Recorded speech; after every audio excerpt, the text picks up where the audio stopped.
I would say that moment was when I really had a peace that surpassed all understanding and legit didn't understand anything. I would say when I heard the voice of God, and I just had a peace that it was going to come to pass.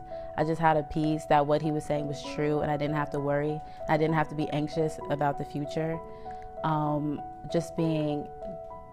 was solid in knowing that what he was saying was truth. And from that point on, I was able to be reliant on him and more trustworthy with him.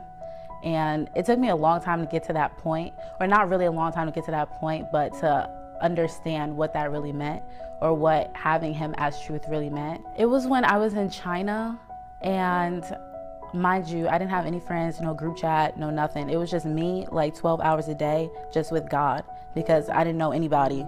So I really had no other choice. I just literally had to spend time with God. So I would say that's the most intimate I've ever been in my life with God. And that's something that people don't really understand. In order to have reliance on God and really trust him, you need intimacy. So being intimate with God for those 4 months, 12 hours a day, just seeking his face. When he would tell me certain things about my future, certain people I would be connected with. When he would tell me of situations, I even remember my best friend is Jalissa, he would tell me situations that was going on with her, and then she would call me and tell me the same things that God just told me.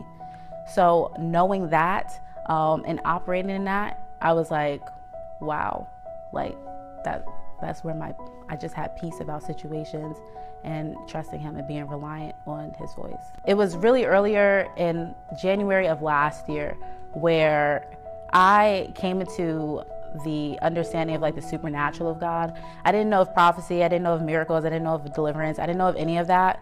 And because I grew up in a Baptist church, a predominantly Baptist church, and the supernatural of God wasn't something that was displayed.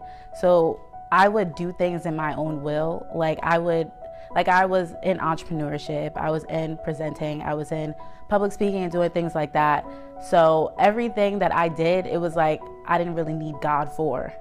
So I would question, I was is this God really real? Everything that I'm doing, I could do. So is this really God? So what do I need God for?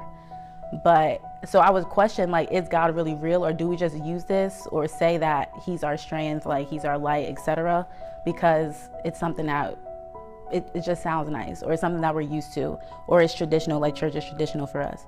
But I actually ended up watching the White Elephant series by Dr. Matthew Stevenson.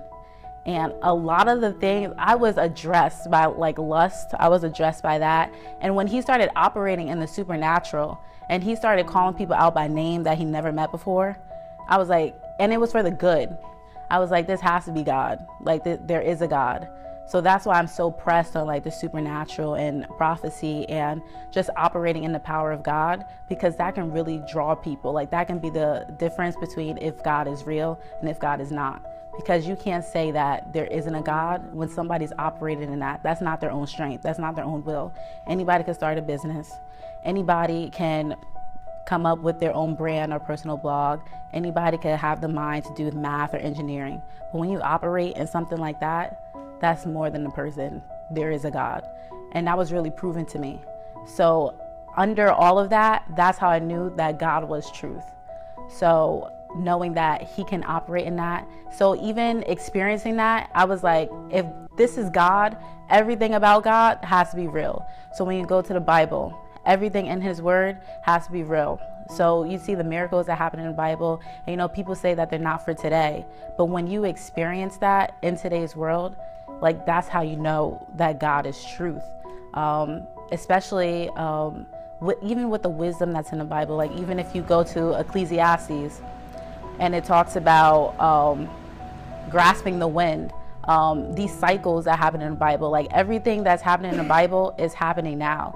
Even with Habakkuk and the Babylonian culture, all of this is just cycles that's happening. There's so much wisdom in the Bible, and that's truth as well. So now that you see these cycles and you see the cycles that culture is going through, this is all a testament to his truth, because it's his way.